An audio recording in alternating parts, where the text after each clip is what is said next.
بسم اللہ الرحمن الرحیم۔ شروع اللہ کا نام لے کر جو بڑا مہربان اور نہایت رحم فرمانے والا ہے۔ السلام علیکم محترم ناظرین، آج ہم اس ویڈیو میں آپ کی خدمت میں حضرت عیسیٰ علیہ السلام کا ایک واقعہ بیان کرتے ہیں، جس میں انہوں نے ایک مردہ شخص کو زندہ کیا اور حضرت نوح علیہ السلام کی کشتی کے اندرونی حالات واقعات کے بارے میں پوچھ گچھ کی۔ تو چلے ویڈیو کی طرف چلتے ہیں۔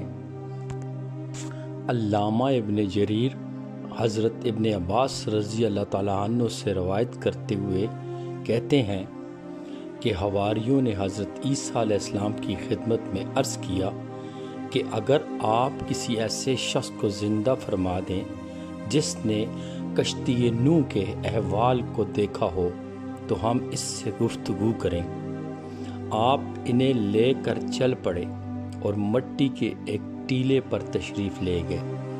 اس ٹیلے سے مٹی کی ایک مٹھی لی اور اپنے حواریوں سے مخاطب ہوئے کہا، تم جانتے ہو یہ کیا ہے؟ حواریوں نے عرض کیا، اللہ اور اس کے رسول بہتر جانتے ہیں۔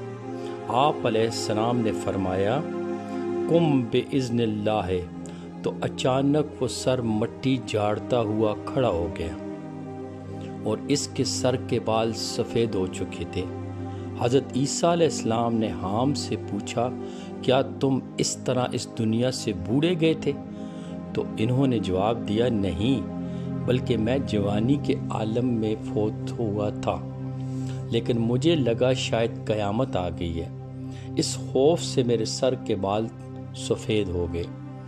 حضرت عیسیٰ علیہ السلام نے فرمایا، ہمیں سفینہ نوح کے متعلق کچھ بتائیں۔ حام نے فرمایا، اس کشتی کی لمبائی 1200 گز اور چوڑائی 600 گز تھی۔ کشتی میں 3 منزلیں تھیں، ایک منزل میں چوپائے اور وحشی جانور تھے، ایک منزل میں انسان تھے اور ایک میں پرندے تھے۔ جب چوپاؤں کا گوبر زیادہ ہو گیا تو اللہ تبارک و تعالیٰ نے حضرت نوح علیہ السلام کی طرف وحی فرمائی کہ ہاتھی کی دم کو ٹٹولیے۔ جب آپ نے اسے ٹٹولا تو اس سے سور اور سورنی نکلے، تو وہ دونوں گوبر پر جھٹ پڑے اور اسے صاف کر گئے۔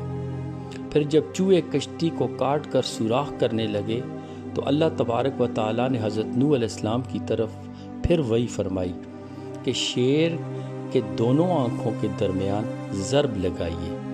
آپ نے جب ضرب لگائی تو اس کی نتھنیوں سے بلی اور بلہ نکلے، وہ دونوں چوہوں پر جھپٹ پڑے۔ حضرت عیسیٰ علیہ السلام نے پوچھا، حضرت نوح علیہ السلام کو کیسے پتہ چلا کہ اب تمام کافر مر چکے ہیں؟ حام نے بتایا، حضرت نوح علیہ السلام نے ایک کوے کو بھیجا جو خبریں لگاتا تھا۔ جب کسی لاش کو یا مردار کو دیکھتا تو اس پر بیٹھ کر کھانے لگتا۔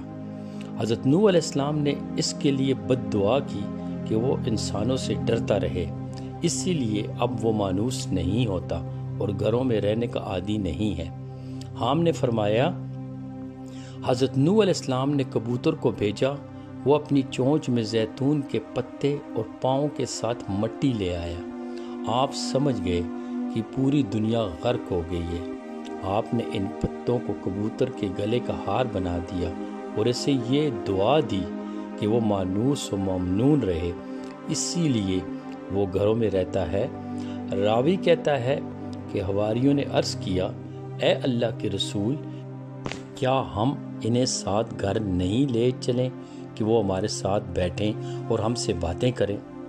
حضرت عیسیٰ علیہ السلام نے فرمایا، یہ شخص تمہارے ساتھ کیسے جا سکتا ہے جس کی آنکھوں میں روشنی ہی نہیں؟